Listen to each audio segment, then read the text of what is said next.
folks, out on Pretty Boy Reservoir with Matt Elliott, and we're gonna catch some fish.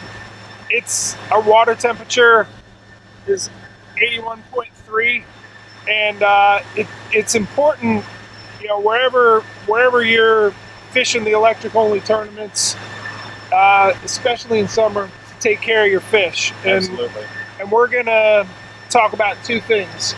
One is when you pull up fish from deep, how to fizz them. Right. And two, a live well set up to make sure that when you weigh in fish, you have no dead fish deduction. Right. But more importantly, you take care of our shared resource of these fish. I'm actually going to have Matt go ahead and set his live well up, and we'll go over that. I'm actually going to shut this down. All right. And have you start doing that. But all right. I'll talk about the different, you can go ahead and start, the different electric only lakes that I've been on in the last year and a half. The electric only tournament scene is getting so big in so many different parts of the United States. I've been fishing, I'd say, in the last year and a half on a lot of them. I've had the privilege of sharing time on the water with Brett Cummings, from decked out John boats down on Hard Labor Creek Reservoir. I've been on Randleman in North Carolina. It's a great fishery. Obviously here on the Maryland reservoirs with Matt a bunch and Kevin, his tournament partner. Up in New Jersey, Manasquan Reservoir, fished really well last summer. I'm actually getting ready to get on the water with Brian the Carpenter from Mike Live. We're going to fish tournament at Merrill Creek. So with this live well setup, I'm filling it with a bucket. I don't have a pump hooked up, but can you maybe comment on why it's not integrated in the boat? Some people do the integrated. Yeah, so I wanted to open deck layout. Live well on the boats can be awesome, but it can also take up a lot of space. This cooler's been great because it has really good insulation, and it's removable, so I can take it off the boat. As you can see, it takes up a good bit of floor space. But what I did, I filled it up with my bucket. I usually freeze a couple of these, and I'll put them in. The water temperature is important, but more so, I believe, the amount of dissolved oxygen. What I don't have is golden rule. You think you need it? I hope not. What are you throwing? A little shaky head. Yeah. You gonna swing it in? You are. A little fatty. Yeah. All right. All right. We got a live well fish too. Got a little guy here. He counts on tournament day. Oh yeah. Cool. So we'll just put him in, and then I'll open up this regulator.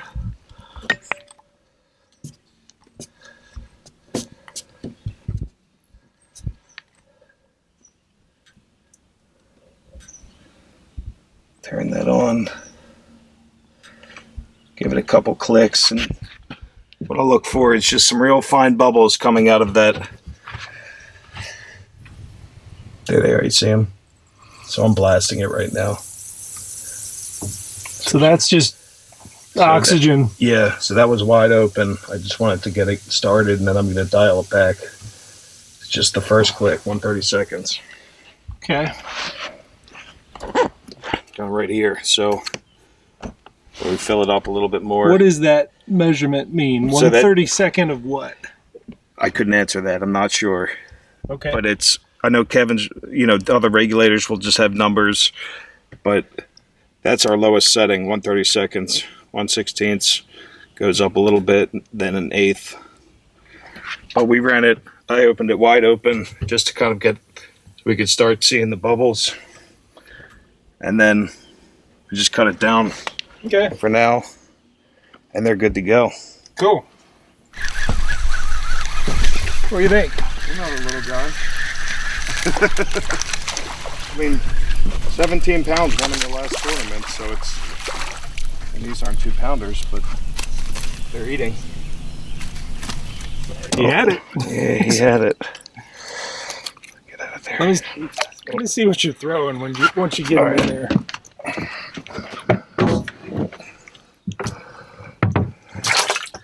So we got 2 in there, happy.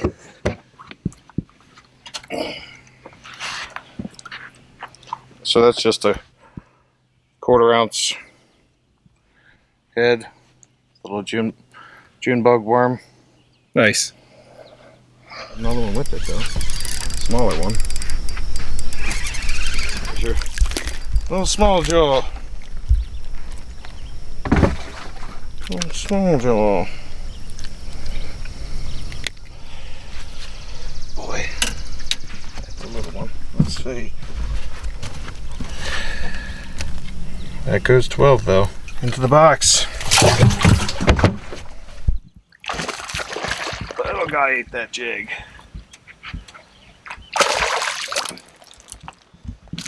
All right. Not getting any bigger, but they will. We hope. Got to get that limit. That'll be 12.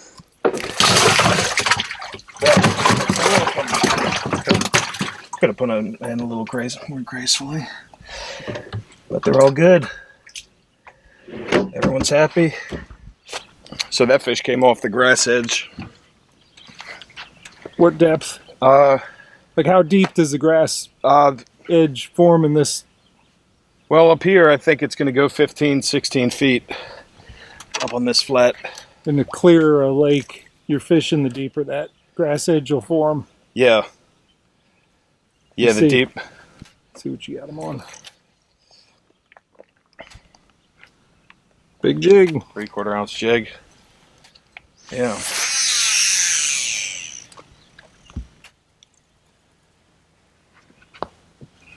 Look at that little small jaw go.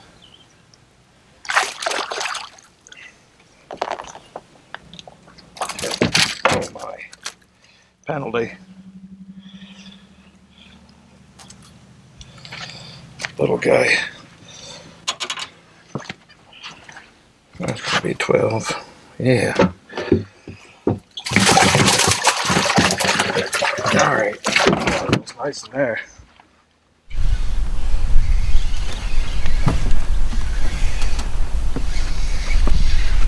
I'm finally making a contribution to this effort. We got grass here. You stay down.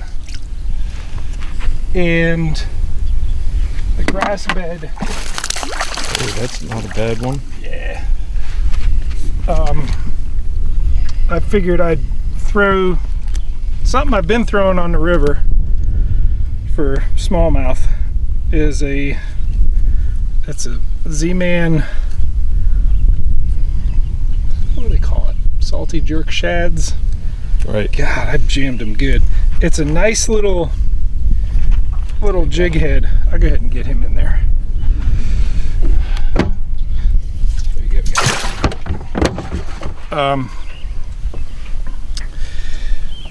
The jig head is finesse bullets, and I figured that would come through. That's Houdini colored, by the way. Salty jerk shads. But it's, you know, it's the smaller, it's a finesse bullets jig head, and holds a bait like this that people usually fish weightless. Just gives it a really slow fall, and I like to open that little pocket, get a little bit of liquid mayhem in there, and even if you don't feel the bite, that I didn't feel the bite, it just kind of loaded up, and they'll hold it that way. It's a good hook, good bait. Let's see if we can get another. All right, we are hanging out in the shade of the bridge because it's getting hot, and we've got some fish here and there underneath, and our surface temperature is 83.3. you've put the aqua view in Yeah. there, and oh look, there's a fish. And that, let's see if I can zoom in on that. We have 74.5 degree water in there, which is that one's close. Is, you know, because you put the ice in there, Right. it's insulated. You add all that oxygen. These Yep. fish are healthy. Oh, yeah. They're in good shape. So let's take the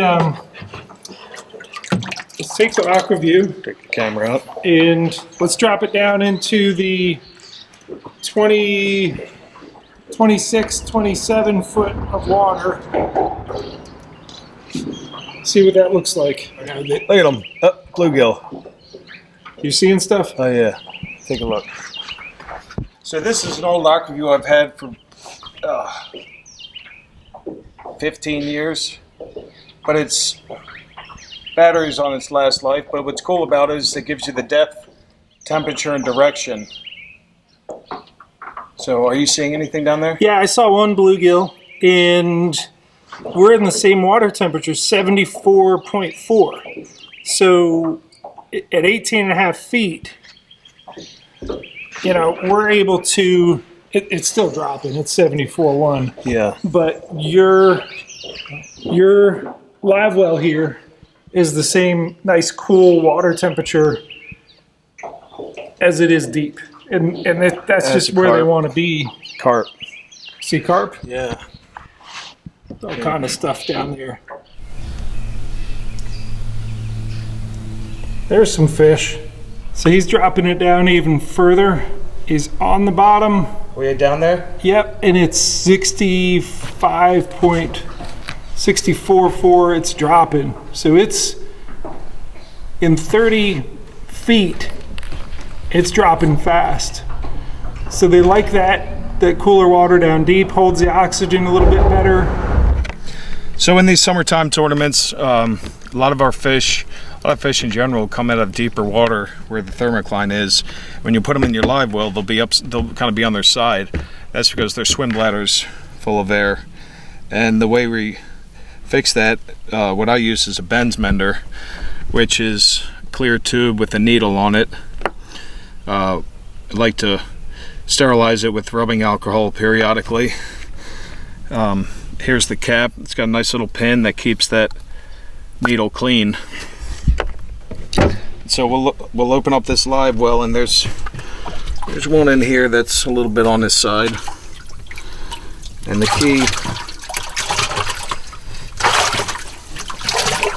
key is, you can see down his mouth, and you got a cruncher and a cruncher. You got a cruncher and a cruncher, and you want to go right between the crunchers, above the esophagus there, and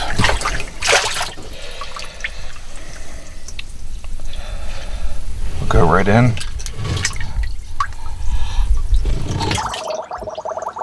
See the bubbles? Yep. That's coming out of his swim bladder. That's coming out of a swim bladder. And that air was preventing him from getting a clean return to the bottom.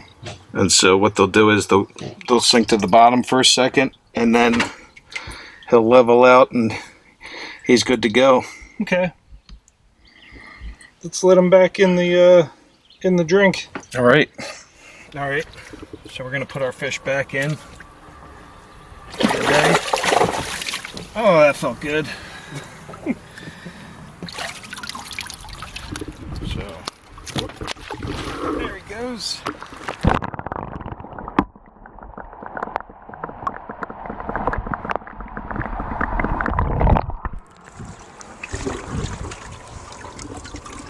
So generally it's easier with call tags. And if I normally wouldn't have this well open, but if we're putting these fish back in, we're not bringing them to the scale. It's all right if they jump out.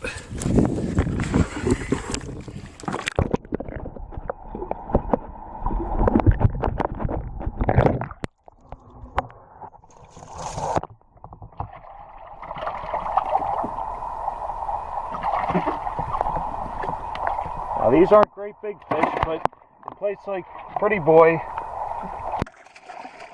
it can be a winning bag. Got a couple smallies wrapped in here. Alright.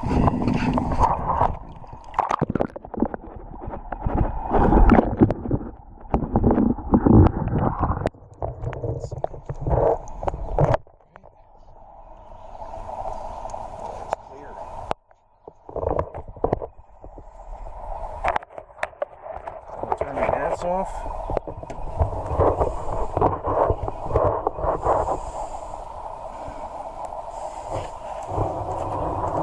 Blow out the air.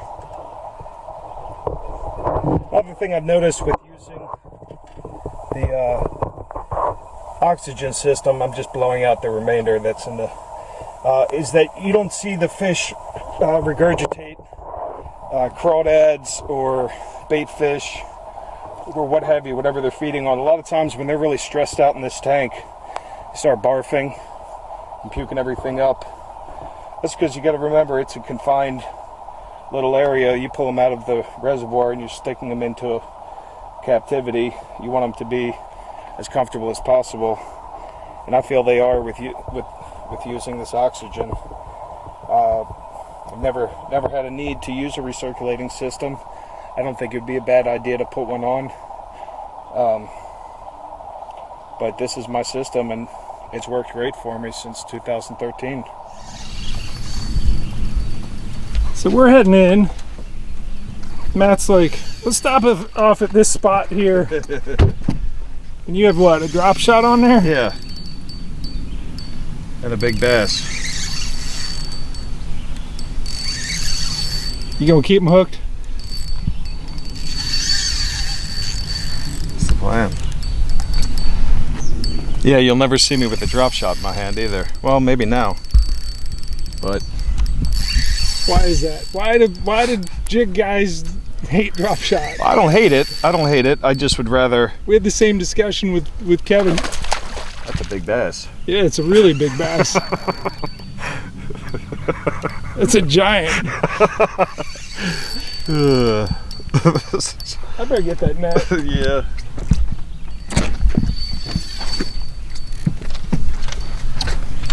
Yeah, how far you could see them. It's a good way to end the day. Yeah, it is. Don't rush them. Coming right on. Ooh. Ooh. There we go. Matt. This is what I like grabbing. Look at that. That's a fatty. Beautiful fish. Wow. 6 pound test. Hell yeah, we're gonna have to put him on the scale. It's on 5.5. 5 pound 9 ounce. Nice catch, man. Yes, sir. Well, if we still had our live well filled, this one would be getting fizzed. Very cool. It's a great way to end the day. 5.5 pounder. So we're gonna let him back into that 20 plus zone where it's nice and cool.